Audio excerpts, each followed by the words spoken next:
e-magazine, le magazine des décideurs du Sud. Depuis mon arrivée, j'ai été reçu par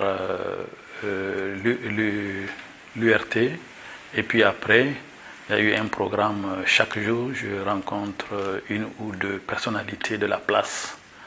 C'est ainsi que je suis allé en RFI où j'ai rencontré toutes les personnes qui sont chargées des médias internationaux, où nous avons examiné, nous avons fait un tour d'horizon sur les relations de RFI avec le Niger. Et je suis allé ce matin rencontrer le ministre de la Culture et de la Communication, M. Frédéric Mitterrand, qui m'a réservé un accueil très chaleureux.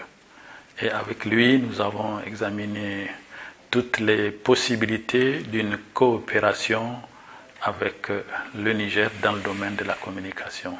J'ai eu l'honneur d'être reçu par le président Abdi Diouf, comme vous le savez, qui est secrétaire général de l'Organisation internationale de la francophonie à l'avenue Bosquet, dans le nouvel immeuble. Et il était accompagné de son administrateur, M. Clément Duyem, que je connais très bien. E-magazine, le magazine des décideurs du Sud. Nous, notre attente au niveau du Niger, c'est voir dans quelle mesure nous allons d'abord asseoir ou développer un partenariat gagnant-gagnant, comme je l'ai dit, et dans quelle mesure aussi qu'ils allaient nous accompagner dans le renouveau que nous avons, disons, entamé. Le Niger, maintenant, est un pays qui s'ouvre sur le monde entier et avec des belles perspectives dans le domaine, disons, du renouveau. Nous allons, comme vous le savez, organiser très bientôt le CEFOR. Le CEFOR, c'est ce séminaire organisé par le CIRTEF, qui regroupe pas moins de 200 journalistes de l'espace francophone. Voilà, et nous avons vu ensemble comment nous allons coopérer dans ce domaine. Lorsque nous sommes demandeurs, il faut que l'autre partie à laquelle on demande aussi soit, disons, réceptive et bénéficie de certaines choses aussi. Et ça ne veut pas dire que nous allons lâcher quelque chose, disons une partie de notre souveraineté. Non, c'est que s'il y a des partenariats utiles à faire, pourquoi pas? Parce que nous avons parlé tantôt de l'échange de programmes, par exemple dans le domaine de l'ORTN, dans le domaine de l'Office de radio-télévision du Niger, où des programmes élaborés par l'ORTN vont être remises aux médias du Nord, pour que les images du Sud puissent aussi être diffusées au Nord. Par exemple, TV5, France 24, parce que j'ai rencontré les personnalités qui gèrent France 24, où j'ai même visité les plateaux en français, les plateaux en langue arabe et les plateaux en anglais. J'ai vu qu'ils travaillent avec des outils très modernes. Ça nous amène à parler de l'état de la presse actuelle au Niger. Au mois de juillet dernier, Reporters sans frontières, dans le cadre de sa rencontre annuelle, émettait un satisfecit sur l'évolution de la presse au Niger. Est-ce que vous vous dites que c'est une évolution dans la durée? Effectivement, ils sont venus au Niger et je leur ai accordé vraiment un entretien assez long. Et après, ils ont fait un point de presse au cours duquel j'étais aussi présent pour le démarrage. Ils ont constaté une avancée significative dans le domaine de la liberté de la presse. Nous sommes un des rares pays, en tout cas en Afrique, sinon au monde, qui a signé un texte de loi relatif à la dépénalisation du délit par voie de presse. Aucun journaliste ne peut être emprisonné ni torturé en raison de son opinion dans l'exercice de ses fonctions. Mais en contrepartie, moi, en tant que ministre chargé de la communication, j'ai toujours souhaité et dit aux journalistes qu'il faut aussi qu'ils fassent leur boulot, rien que leur boulot pour lequel ils sont formés et pour lequel ils sont là aussi. J'ai demandé à ce que l'information soit la mieux traitée du monde. Aucun journaliste n'est en ce moment en état de détention. Ça, je peux vous le confirmer.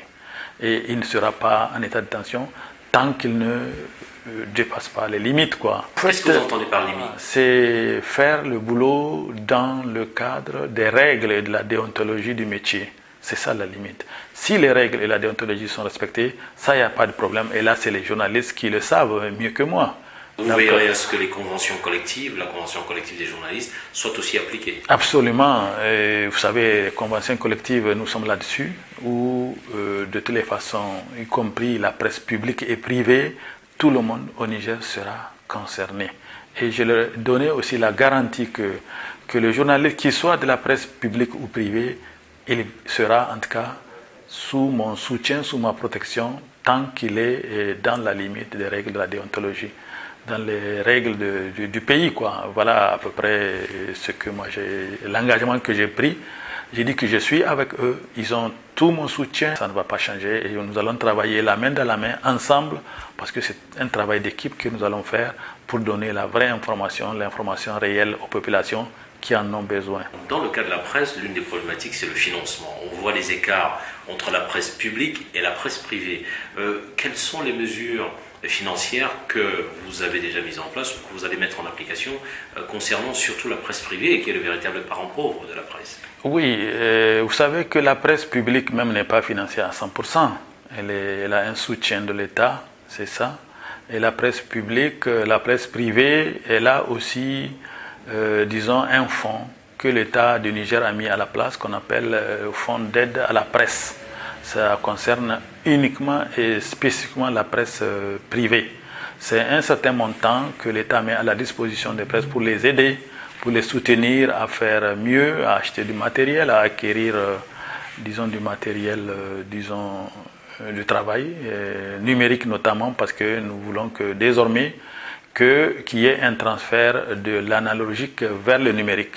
Voilà un peu le projet, que ce soit la presse publique ou privée. Le fonds que l'État met à la disposition de la presse publique et de la presse privée est utilisé à bon escient. Et c'est ça que nous voulons. Si je reprends bien avec vous, on aura l'information, on va dire, vraie du Niger et non l'information disproportionnée qu'on a l'habitude d'avoir quand on n'est pas sur place. C'est notre souhait en tout cas, c'est notre souhait et c'est ce que nous avons recommandé, ce que nous allons recommander à toute la presse de la place pour que l'information donnée soit vraie. Excellent, je vous ai sous la main, ça m'amène à parler d'un projet qui tient à cœur le chef de l'État, celui à la fois social, sur le plan social, celui des logements sociaux, et puis le projet des 3 N, les Nigériens nourrissent les Nigériens, par lequel vous souhaitez commencer? Je vais commencer par les 3 N, parce que vous savez que c'est un programme du président de la République qu'il a mis dans son programme de campagne, et ce programme est devenu une réalité, parce qu'il a été déjà mis en place une structure étatique qui s'occupe des 3 N. Cette structure a vu le jour à Dosso, il a été installé à Dosso, ils ont commencé leur premier séminaire et c'est une réalité. Ce n'est plus un peu du futur, quoi, vous voyez.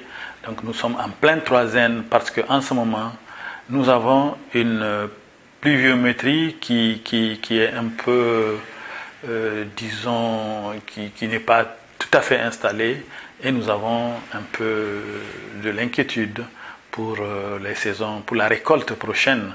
Mais ça ne veut pas dire que c'est alarmant. Mais de toute façon, au moment venu, en fonction de ce qui va se passer, tout le monde sera au courant parce que nous n'avons rien à cacher. En ce qui concerne les 3 N, les Nigériens nourrissent les Nigériens, ce n'est pas simplement dans le domaine de l'agriculture, c'est dans tout le domaine.